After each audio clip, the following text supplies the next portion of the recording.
to the first episode of a Healthy Control podcast.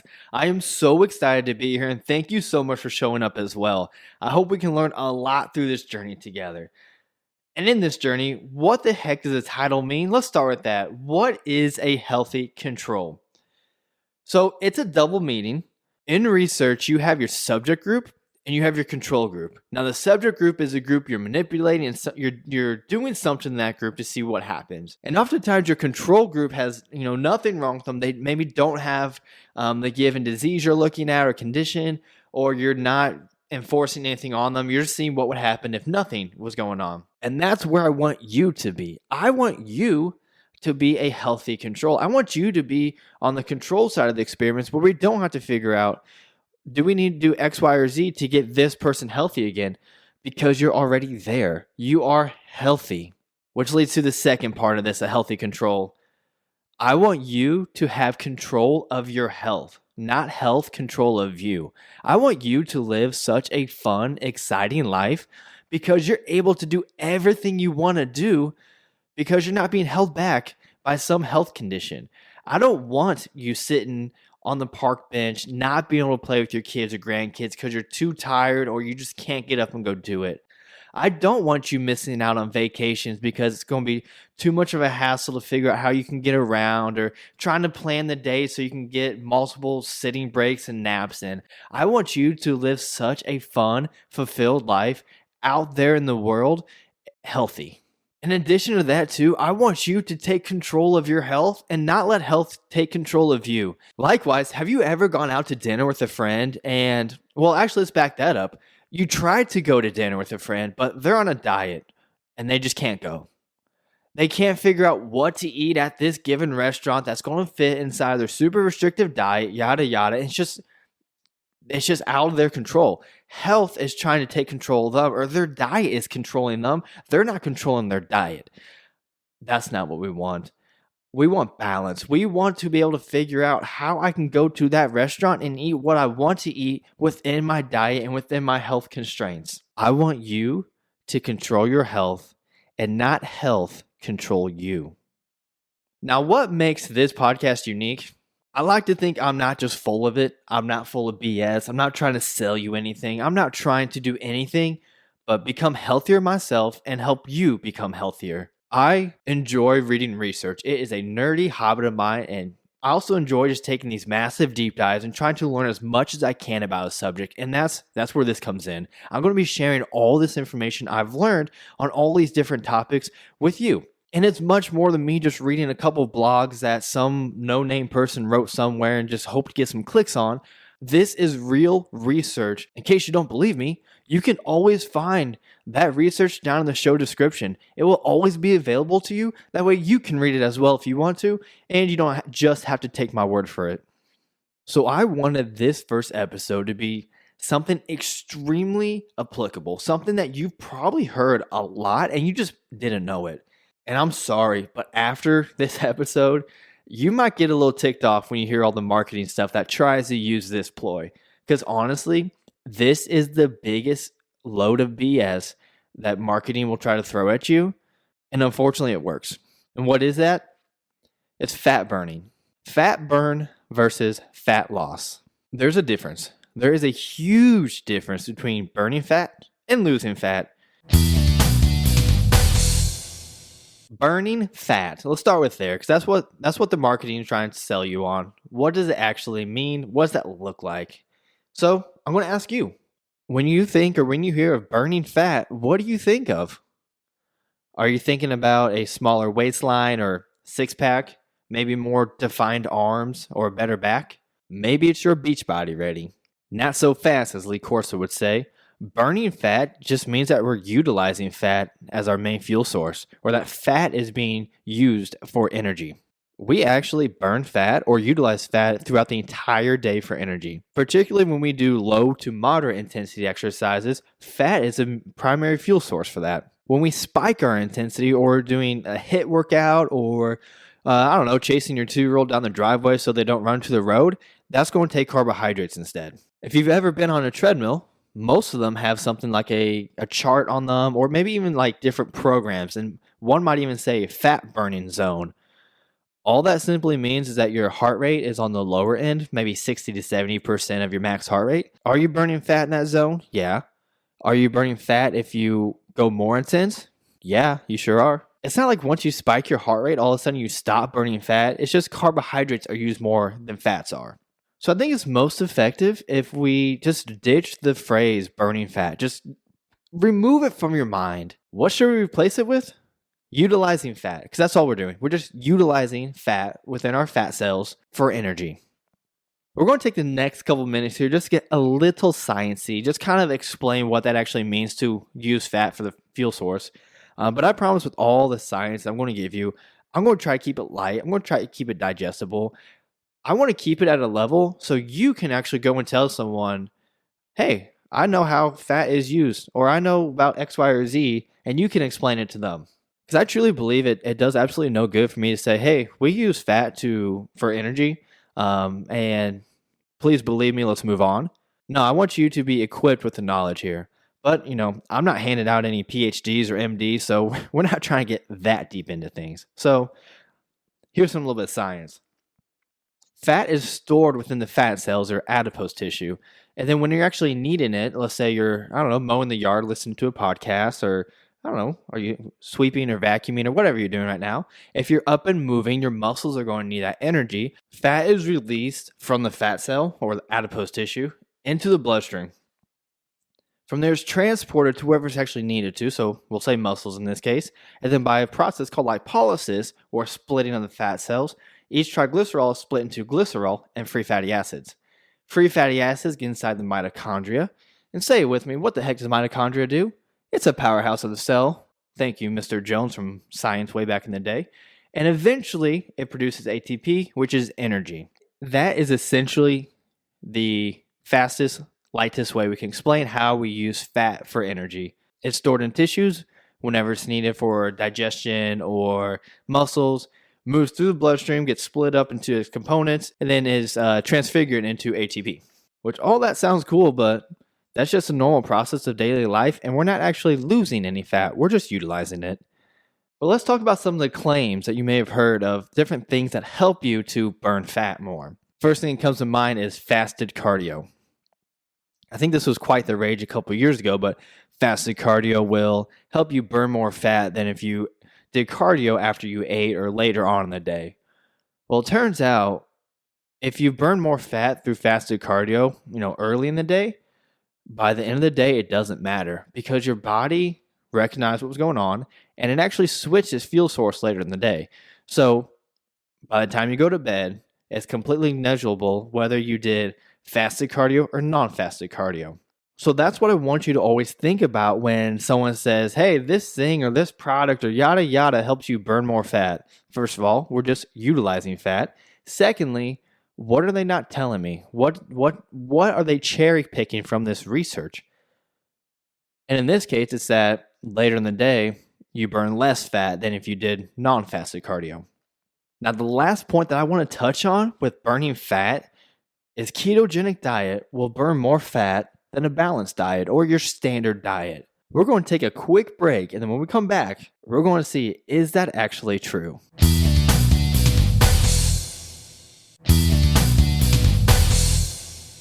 I'm going to tell you a little story here to answer this question. So a few months ago, my wife and I were watching TV, and there's a gentleman on there who wanted to lose some body fat. So he went to this clinic, and they had him breathe into this device. And at that time, it said that he was burning more carbs throughout the day than he was fat, and that's why he can't lose weight. So their solution was to switch him to a ketogenic or a low-carb diet. That way, he would now be burning more fat throughout the day. I can guarantee, as close as I can, that if he would have done just a normal diet at the exact same calorie amount as a ketogenic diet that he went on, he would have lost the same amount of weight. Because it's not about how much fat you burn throughout the day, it's about how much fat you lose throughout the day. So I absolutely love analogies because I think we can all relate and picture them much better than we can of, things going on within the body. So let's imagine that you're sitting around a bonfire and your fire burns either logs or coal. And it only takes either 4 logs or 4 coals or, combination up to 4. So day 1, you put 4 pieces of logs on the fire and it burns it completely. Cool. Next day, you put on 5 logs and it still only burns 4. So now you have 1 more log left over. The next day, you play around with some coal and you do 3 pieces of coal, 1 piece of log, and it all gets burned completely.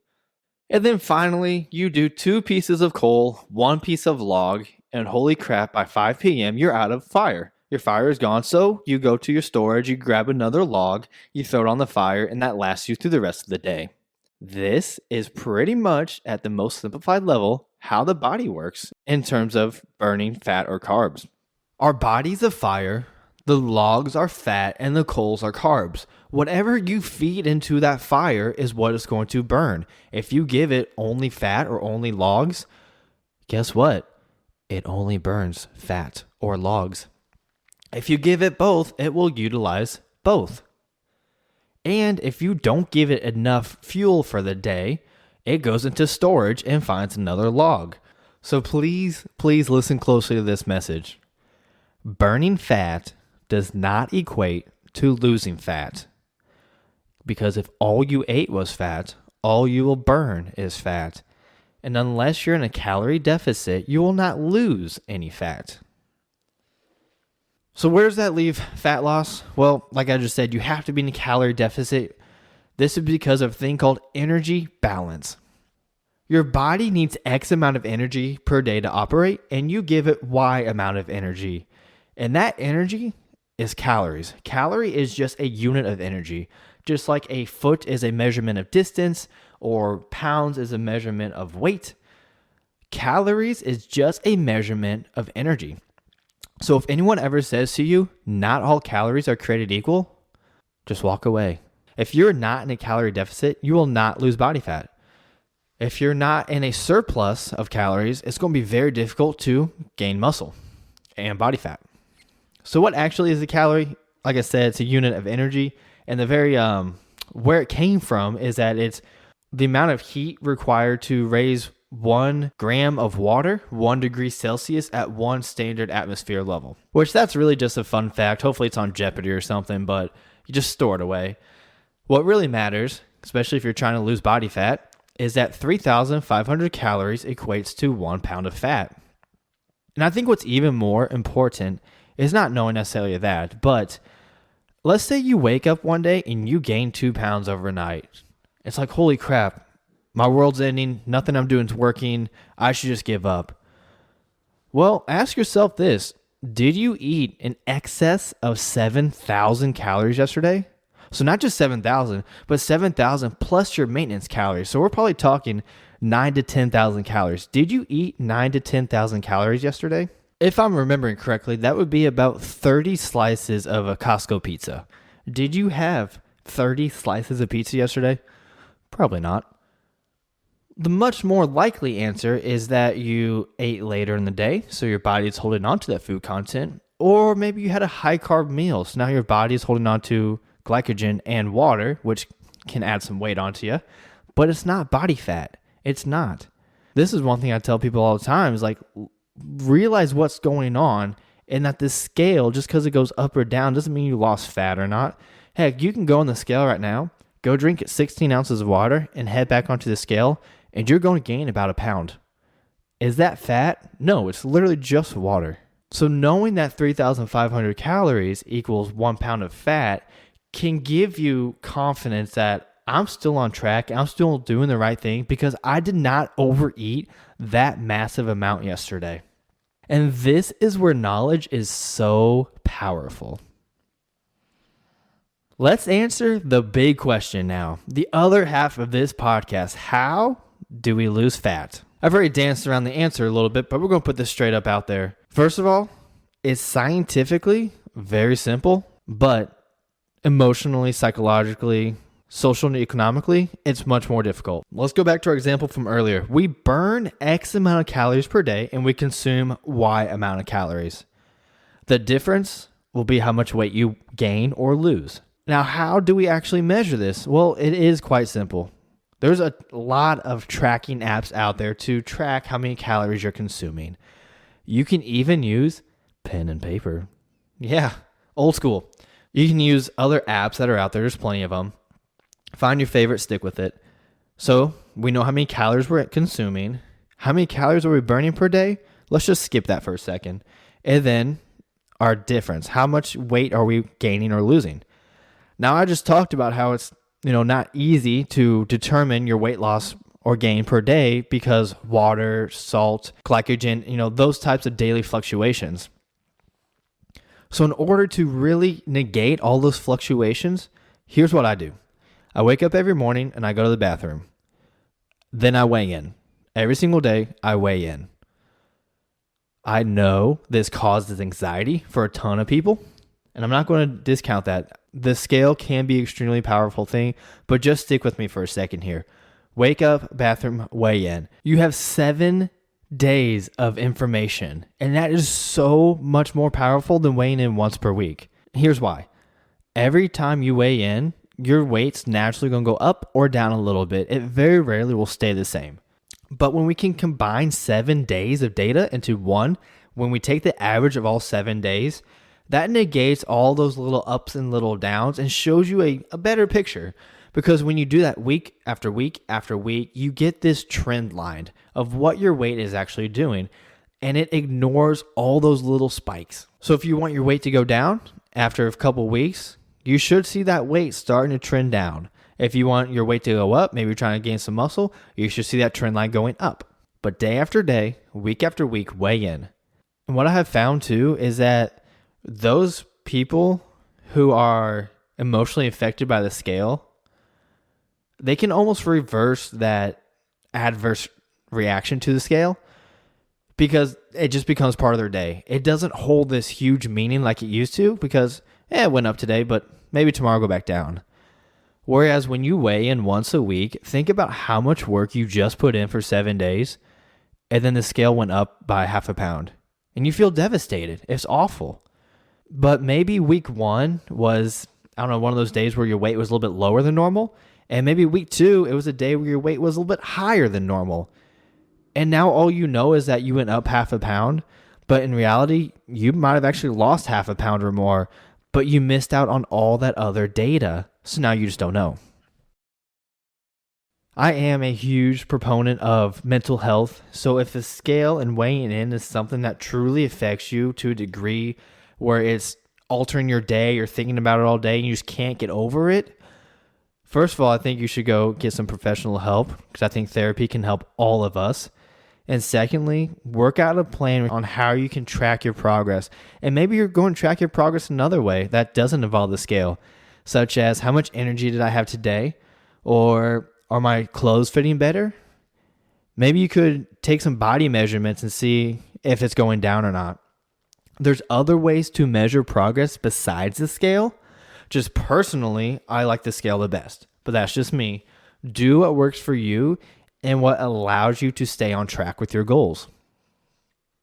So earlier we talked about consume X amount of calories or track how many calories you consume. I said let's skip how many calories we burn and then we can figure out our weight loss difference. The reason I don't care how many calories you burn is because it honestly does not matter. If you know how much you eat and you see the difference of the scale, all you have to do is manipulate how much you're eating. Yes, you could be more active. You could try to walk more. You could try to exercise more. But at the end of the day, that's only a couple extra 100 calories. And especially if you're eating a slice of Costco pizza that's like 700 calories, it's going to be really hard to make up with that for exercise. Manipulating your food or trying to out-exercise or out-move a bad diet can be impossible. We know 3,500 calories is a pound of fat. We can see that you ate 2,000 calories a day. And if you lost 1 pound of fat in the week, that means you were in a deficit of 3,500 calories. Divide that by 7, because there's 7 days in a week, and that means that each day you're in a 500 calorie deficit, which is a very healthy place to be when you're trying to lose fat. The takeaway is weigh yourself daily, track how much you're eating, and manipulate your food intake depending on your weight difference week after week. Now, there is one more thing we need to touch on with losing body fat, and that is metabolic adaptation. What this means is our body is trying to survive. That's the only goal in life we have, that our bodies have, is to survive. So when our bodies are getting less energy or less calories than normal, it's going to slow down. Think about this as, 10,000 years ago when we were just hunters and gatherers roaming the land looking for food.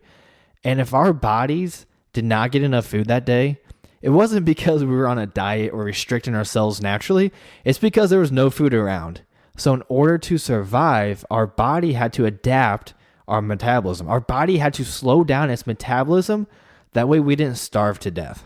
Now in this day and age, our body has no idea that we're actually restricting our calories on our own accord, but it's still the same principle to our bodies. Not enough energy, not enough food coming in, we're going to lower the metabolism.